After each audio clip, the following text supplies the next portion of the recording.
साथीहरू आज चाहिँ भक्तपुर दरबार स्क्वायरमा हामी दाजु बहिनीसँग घुम्नलाई आएको। म चाहिँ खासमा अन्तै गएको थिएँ, अन्तैदेखि यता दाजुहरू आउनुभयो भन्ने खबर पाइसकेपछि म पनि यता आएँ दाजुहरूसँगै घुम्नलाई। म चाहिँ पाहुना खाना गएको थिएँ, पाहुना टन्न खाएर यता घुम्नतिर आइयो।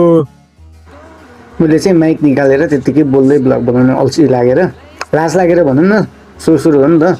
अनि त्यसपछि यत्तिकै मोबाइलले भिडियो बनाउँदै थिएँ।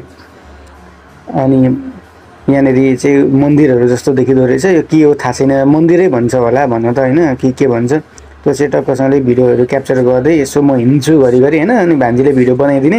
अनि यहाँ चाहिँ फिल्मको सुटिङ हुँदै रहेछ, फिल्म गीत के हो जे सुटिङ हुँदै थियो। अनि त्यस पछाडि यहाँ वरिपरि सुसु हिँड्दै भिडियो बनाउँदै होइन, यसो टिकटकमा हाल्नु पऱ्यो नि त। अनि त्यस पछाडि वरिपरिबाट यसो देखाउँदै यहाँको मन्दिरहरू जस्ता यी बिल्डिङहरू के हुन् जे हो त्यही।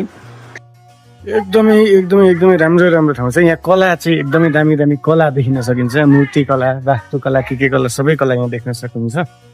म त सबै कुरा भन्न जान्दिनँ, नजाने पनि म हेर्न सक्छु। अनि ओहो राम्रो रहेछ इतिहास भन्न मात्रै सक्छु है, म देखाउँछु। यो चाहिँ दामी दामी बनाइरहेको रहेछ, यो हेर्न सक्नुहुन्छ। अनि यहाँदेखि भित्र गएर चाहिँ तलेजु मन्दिर जाने रहेछ, त्यहाँ जान खोजेको फोटो खिच्न नपाइने रहेछ। अनि हामी फर्कियौँ। Bye bye, see you in next video.